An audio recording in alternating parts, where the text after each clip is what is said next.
subject is, actually it's had a really interesting response. I've had 4 people contact me telling me about their shadow beings that they've seen. So that's really interesting. And I'm really curious about this. I got interested in this topic because it shows up in various other places as well. Not, like it shows up in close encounter experiences. It shows up in like ghost experiences, apparitions, those sorts of things. I think that a lot of these sort of shadow experiences happen to quite a few people, which makes me wonder, you know, are they always with us? But let's explore that, shall we? And see if they could be, I don't know. So, I just really like this image, so I put it up there because it says, "Wait until dark," they said, "and finally we will be free to walk the land." It just reminded me of the whole topic, knowing what I'm going to talk about. So, let's start off with, like, when I was looking at the history of hooded beings and shadow people, it came up that there's something called the hooded spirits in history called the Djinn cupolati, and they're figures found in religious sculptures. I'll just show you one of these that date back to, I think it was about 3 BC, and they mostly come from this region, the Pannonia region. So you can see, you know, dating back through history, the stories of them come from quite a large region in around the Mediterranean. It's a lot of population. So, so they're depicted as cloaked, scurrying figures. And here's some more examples of them. There. These you can see their feet, but they've got these hoods over them. These strange hooded spirits. There's some more. I think I've added a few more. There. Got the shorter cloaks over them. I just like saying Djinn cupolati. Sounds like a biscuit, doesn't it? I want a coffee. Coffee. Oh, there's another one. So they're really interesting. When I started to see the sculptures, I really got more and more interested in it. But they're found with a particular concentration in the Rhineland. So in Britain, they tend to be found in a triple deity form. And the hooded cape was especially associated with Gauls or Celts during the Roman period. Some people have speculated that they're related to the hooded health god, but the religious significance is really quite unclear when I've been doing all the reading about them. So what they actually are, I don't really know. But they show up throughout history, and I don't know if they would have been preserved, or, you know, I should say documented or recorded in like parish history, because a lot of churches, they kept their own documents and they recorded a whole lot of interesting things. You can also find UFO sightings in those ancient older documents as well. But stories of these, I don't know if they showed up there. Well, there's another one with 2 of them. Aren't they curious? Mm-hmm. But, you know, in the religious sculptures, which I find interesting too. So these shadow beings with these cloaks, and people often describe them as being cloaked, they can be benign, they can be negative. Red-eyed shows up a lot, and we'll get more into that later. Hooded shadows, and there's something called the Hat Man. I don't know if any of you have heard about the Hat Man.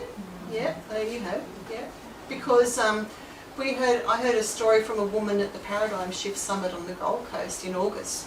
She was telling me about an experience where she had a shadowy figure show up every night for a while in her room, and it had a hat. It was wearing like a fedora hat, but she couldn't see any features. It was just black, a black shadowy figure. And I've since had a look at various things on the net, and yeah, there's quite a lot of stories of that. So we have these stories of people wearing hooded robes, cloaks, sometimes looking like medieval style, shadowy. Sometimes they can have these burning red eyes, but people can't actually distinguish their features. And those stories go back right through history. Now, I've heard a lot of stories from people where people have seen these types during their near-death experiences. And if you go to the Near-Death Experience Research Foundation.org, I think it is, you can look up in there and you'll find stories of them there. They collect a huge amount of near-death experience stories. So I've just pulled out a few of them, and this is one where a gentleman saw hooded beings during a near-death experience. And it was in 2012. He'd injured his toe badly. In fact, he actually described it as he just mashed it, because he was about to play some basketball, and while a friend went off to get the ball, he was just mucking around in the court with his mates, and he really hurt his toe. Anyway, so he says, at first I was fine, except it stung, but after maybe a few minutes I felt that I had to sit down. My friends went on to start a basketball game, so I walked up the little hill above the basketball court, sat down, and that's apparently when I passed out. When I passed out, I saw only darkness, absolute darkness. Several hooded beings of an ethereal-looking, faded sepia colour appeared. There are at least 3 or 4 of them on my left side, and I believe the same amount on my right. The beings stood around me, paused a bit, and then began to lift me up into a tunnel of light. At first I felt content and sufficiently warm in this void darkness, and when I realised what was going on, I began to yell and tried to shake my way out of it. However, I found I couldn't yell. There was just silence. It seemed to me that I had no body, but the only things I could see were these things that were right in front of me, and I had no idea whether my body was with me. Once I made it through the light tunnel, I came to, lying on the ground on my back, moaning and rolling around in the grass. My vision came back, and once I was able to sit up and look around, I saw that my friends were still down on the basketball court playing basketball. Whether or not my heart had stopped beating, I cannot say. So he saw the beings that were standing around him, and they were hooded beings while he was in that particular state of consciousness. And let's just say it wasn't a near-death experience. Let's just say he'd gone into an altered state of consciousness, which is often called, can be caused by pain, but he passed out as well. So I'm not really sure what was going on there with him. But it's curious that these beings showed up. Another story is from a woman in 1993. She says, on the night of the event, I went with a friend of mine to her relative's house. I'd never met them before. We sat down and they offered me a drink, which I accepted. But after a few minutes I felt extremely dizzy and felt like I was going to black out. I excused myself and went outside. The last thing I remember was closing the front door before I was in this dark place.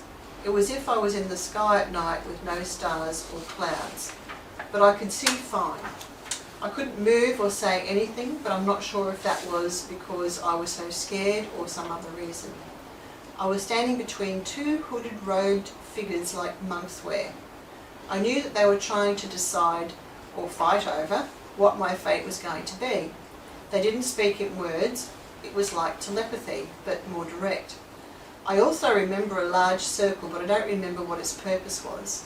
The next thing I knew, my friend was shaking me and slapping my face, and I remember I could hardly breathe or catch my breath, and I was afraid I was going to die. She just goes on to say how she felt sheer terror, and she says she found me lying on her uncle's cactus by the front door. I don't know how I got to the end of the driveway. I doubt that her friend could have carried me herself, and I never asked. So again, another example of someone seeing these. And another story is actually from a gentleman from 2002 who was involved in a vehicle accident, and he was on the side of the road. And he said, the vehicle broke down on the side of the road. I was changing out my fuel pump under the truck. I told my friend to stand behind the trailer with a flashlight in case someone came by us on the side of the freeway so they wouldn't hit us. Then before I knew what happened, I heard a scream. I got knocked out and awoke to staring underneath the trailer at the back of the truck. I was trying to crawl out and my legs wouldn't move and I couldn't figure out what had happened. Then someone asked, "Do you need some help?" I couldn't answer. I just held my left hand out so that I could be pulled out. And when he pulled on my arm, 7 of my ribs that were broken pierced my lung. I yanked my arm back. Still confused, dazed, looking at the concrete, I noticed a big pool of blood dripping from my head. I lost consciousness again and I woke up on the stretcher in the ambulance and passed out again. Sometime between unconsciousness and waking up in the hospital, I had a weird encounter with a girl who died in the wreck, what I presume was God and the devil. It was as if a courtroom made of stone and in the shadows were black hooded entities. By the light of the fire I saw white hooded ones. Between the podium where the girl and I were standing was like a pit of fire, on the other side was the white hooded entity. I looked across on the other side at the white hooded entity and things were so bright. I turned to look at the girl I was with and she was begging, crying and screaming for her life, or so she could get a second chance. I looked back at the light and turned back to the door at her and she was gone. And then I woke up in hospital to police to tell me she had died and where to find her next of kin. I think she went to a bad place and I was given a second chance in this wheelchair to make what I will make of it now. So there was hooded entities, some dark, some white. Interesting. Not sure what to make of that. I guess there's a question of, well, you know, these beings showing up there could be a wide variety of reasons why they're there, what their motivations are. But it's curious that they're always wearing these robes. That's what I don't understand. We also have stories of the banshee. They're in the Celtic culture, and they often, for some reason, these beings who are also cloaked, hooded, appear to people of that particular culture. Now remember that, because we'll get back to that when we talk later. But and they often appear around times of death, because I think that they're related to the Djinn. And I've spoken about the Djinn before. The Djinn are they're from the Islamic culture. And Rosemary Ellen Guiley, who she died in July this year, I think it was, she was a well-known paranormal researcher. She wrote over 60 books on the paranormal. And she did a lot of work. She spent about 15 years looking at the Djinn. And she believes that the Djinn are like the, I guess you'd say, the overarching phenomenon of alien abduction experiences and hooded beings and shadow people, all those types of things. She describes the Djinn as beings who had basically a fallout with, I guess you'd call, if you want to say God, but you know, the creative source, whatever you want to call it, that they're beings that had a fallout with that particular greater power, and they took revenge towards that energy, God, whatever it is, by harassing human beings. Not all of them do though, but some do. So, and by harassing human beings, they try to take dominion over the planet. Then, some of the human experiences are with hostile factions. These beings observe people. She's also talked, I don't know if I've got it there, but she's talked about them as attaching to family lines, and that's why I'm really interested in the story of the banshee attaching itself to a particular culture, right? Anyway, so she's they emanate hostile energy. They can sometimes attack, and sometimes there can be a feeling of the soul removed. Now that comes up in some close encounters, and the UFO people here will remember the Kelly Cargill case, where she saw beings by the side of the road who were dark with these red glowing eyes, and as they approached her, she said, they've come to steal our souls. So we've got these beings, these hooded, cloaked, shadowy beings that seem to be intermingling with humans throughout our history, but the question is why. And is it just, are they, well, like Rosemary said, they seem to be, in some instances they are hostile. A lot of instances they're hostile.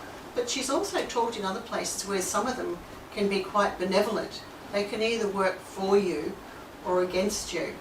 And with the people, when they appear when people die, there's also other types of beings that appear when people die. And I've spoken before about this, and Barry has too, about when the tornado was in the United States. When was that? But it just flattened the town. Afterwards they created a huge mural of a butterfly to represent what people had actually been seeing when the tornado was on. And these particularly, they called them butterfly people because they reminded people of that, because they had what looked like big wings. In this case, they were protecting people from harm during the tornado. Why are they the same as the Djinns? Well, they could be. This is the point I'm making, is that they could be where before, some of them are actually benevolent, but many of them don't seem to be. Now, there could be a reason for that.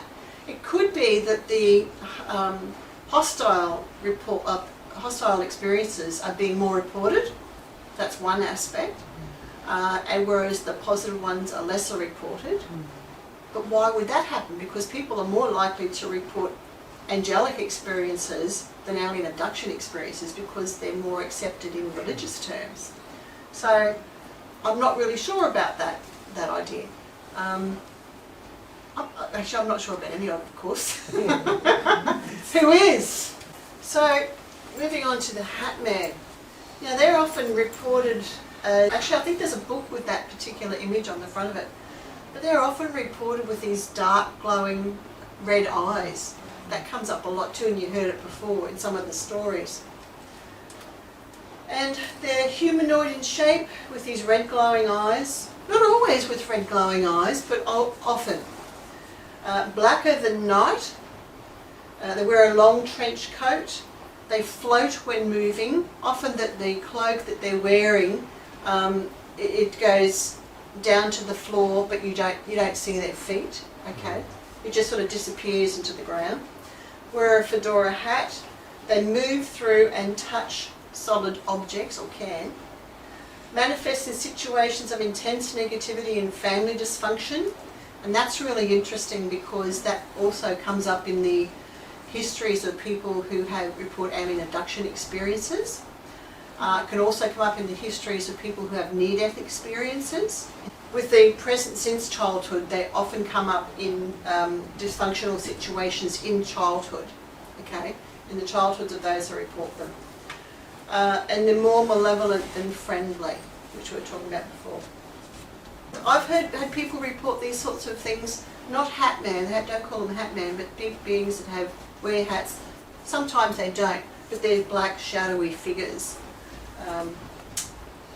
Now, just going back to manifesting where there's intense negativity and family dysfunction which causes stress. So we've talked about this a few times before, how when people are under prolonged duress, particularly, and intense duress, paranormal experiences kick in. And those of you who were here and you heard Tino talk about that, he was talking about when he was going through intense emotional stress, that the synchronicity in his life heightened, and he was also seeing ghosts, and there were things that were there was poltergeist activity around him too. So, and I've heard that from many other people as well, even in my own experience when I was ill, these other faculties kicked in. Why? I don't know. Maybe it's to do with the imperative to survive, and when we get to a certain point, our normal senses aren't doing it for us, so other senses kick in. I'm not really sure. I mean, it's a possibility. Before about, remember this with the beings with the glowing red eyes. For those of you who don't know about the case of Kelly Carhill, which isn't a real name,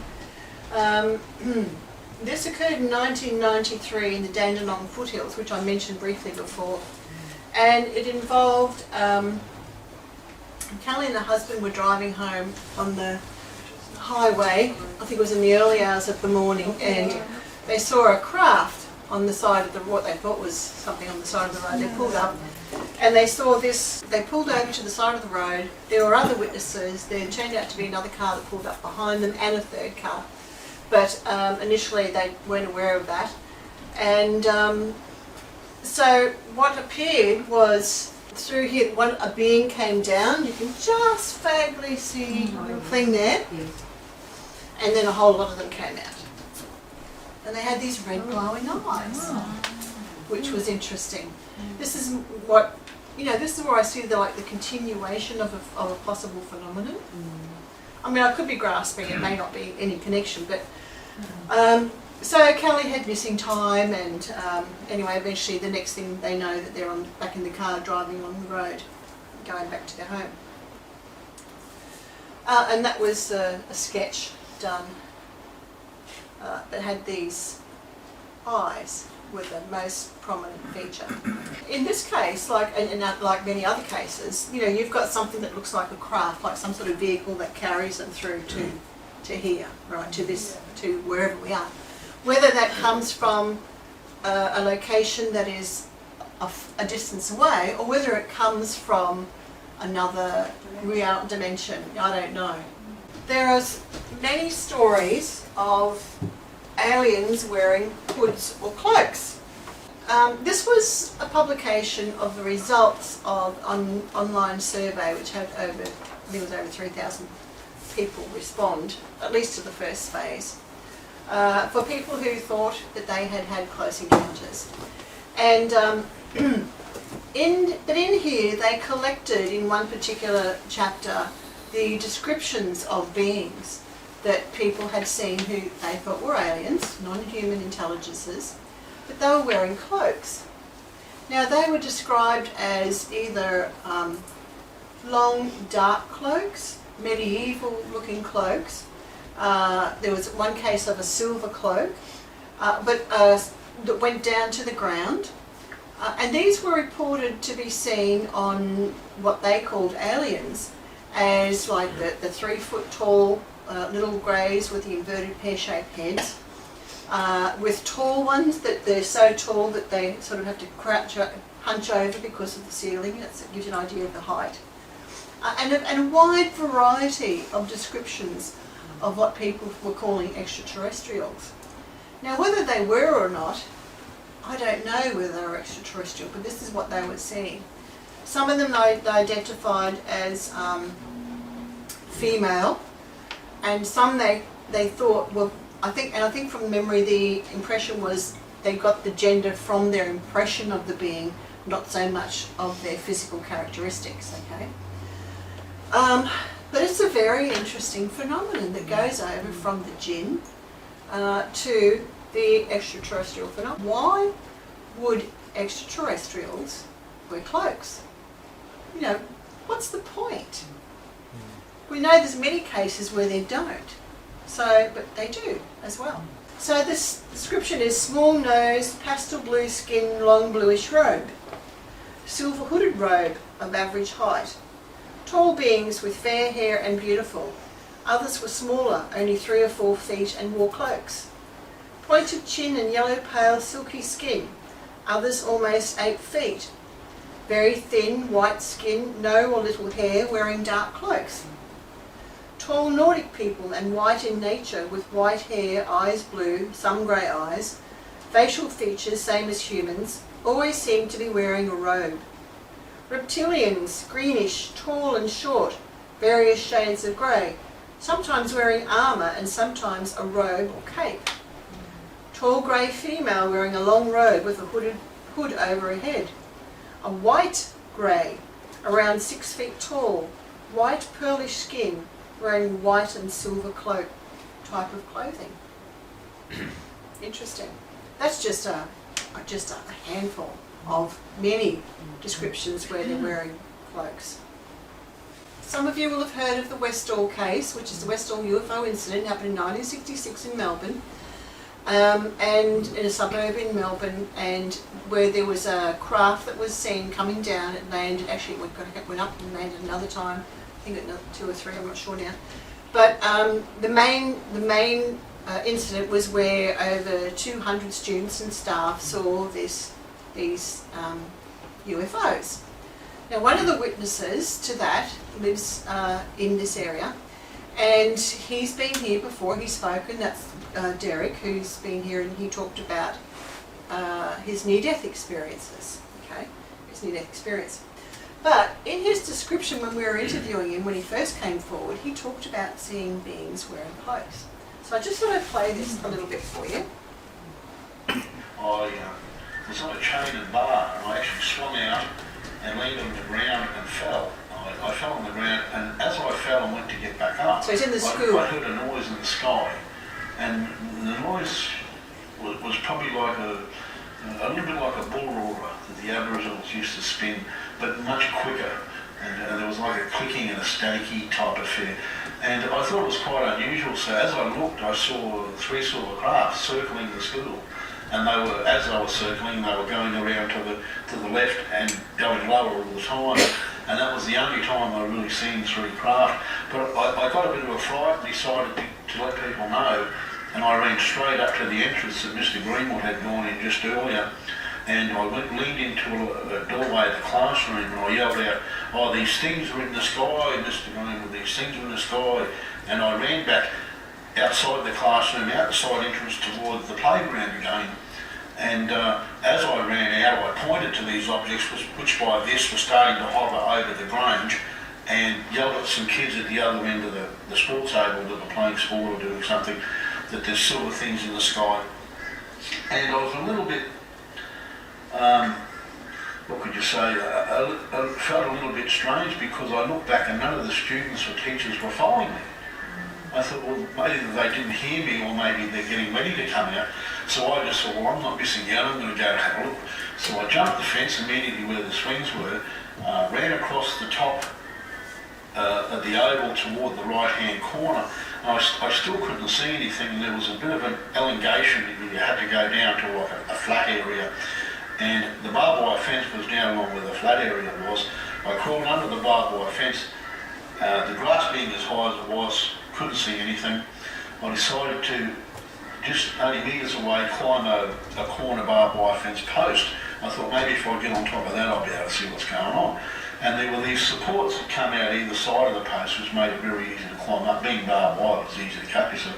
So I stood up on the post, and as I got up and lifted my body and turned, I saw the craft in the grass, and then within seconds I saw this door open and these 3 things come out. They had like hoods and capes on, but very fast towards me. I could actually see the grass parting and stopped right in front of me. They were very spindly. They were yellow, more of a grey than yellow, browny colour. Their heads were like almond shaped, very thick forehead, very big black eyes. Their black eyes reminded me of actually a Tom Bowler, like a reporter in there that I used to play marbles with. Being a kid, that's probably what I thought of.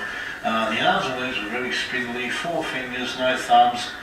I wasn't so much in fear of them, but I was more so in fear of what they were going to do. And I hear this voice inside my head saying that we're not going to harm you, but you have to come down now. And I thought to myself, I'm not going anywhere with you, you jump, so to speak. And the next thing I knew, I saw the guy at the front kind of looked like he touched the triangular silver-shaped emblem on his chest, and then they turned almost like automatically and speared off in single file back to the craft. Just as they'd gone in and I saw the door go down, I fainted and passed out and fell onto the inside of the paddock just on the ground. I wasn't passed out as such, I was a little bit shook up by falling, and I got up straight away. And as I got up straight away and looked, this craft was actually rising, turning at an angle once it got to a certain height, and then whoosh, took off over the school virtually back that way. And it was then that I noticed the aircraft that was circling overhead. And I first thought there was only one, and I'm seeing the same one, but then I realised there was more, and they were all the same. Yeah. About 4 years ago, we hosted a gentleman called Ray Hernandez, who was out here from Miami in Florida. amidst a whole range of close encounter experiences, his wife had a sighting of hooded beings. So what happened in Ray's particular case was they saw this strange shape inside the house. Right, it was pulsating and waving, no firm edges, constant movement inside, multicoloured and translucent, a plasma energy object. Height was about 1/2 to 1 foot and the width was about 1 to 2 feet. That was on one occasion. Another occasion, the wife saw this thing. I don't know how you interpret that as a spiritual being, but she did, because he said she's a very religious person, and that's how she interpreted it, which is interesting in itself when you think about it, how people interpret different things in different ways. Because to me that looks far from being a spiritual being, but because of her Catholicism, that's how she saw it. Okay, that's how she responded to it. And that was also in the lounge room. He says it was 4 feet from the ground, 1 foot from the living room wall. And they also saw this object inside the house as well, seen on 2012 at 3:30 a.m, made an extremely loud noise for 2 to 3 minutes, and then disappeared. And then the wife went on a spiritual retreat in Mexico, and she sees these hooded beings during the retreat. Very tall humans gliding across from her, dressed in a white monk's robe, 8 to 9 feet tall, 20 to 30 feet from her. These descriptions that I've read out to you so far about people seeing robed beings, it would be really interesting to know what other things were going on in their life at that time, to see if there's a connection through their, through their life circumstances, as to whether that's a predictor of when that they would actually see these things. Whether they're experiences beyond the range of normal human experience, or whether they're life experiences that are extremely intense and people are under duress for a long time, chronic stress. It'd be nice if we did sort of expanded our research gathering of data, I think. And that's where it's really good to have all the different fields cross-pollinating to get a better idea. When he was talking about it, he said, she disappeared in front of my eyes.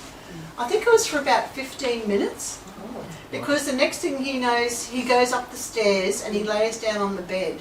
So amidst all these other things that are going on with the family, and by the way, Ray's daughter also saw this, this appeared to them outside the house. This is like a shot of the neighbour's house, I think it is. I think they're in a cul-de-sac or something.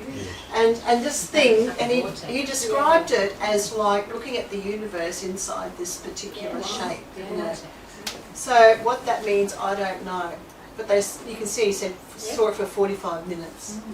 So how does that, if at all, relate to any sort of beings that may appear that wearing hoods or capes in a family situation like this one? Another red-eyed being, this is Mothman, as Andrea pointed out before.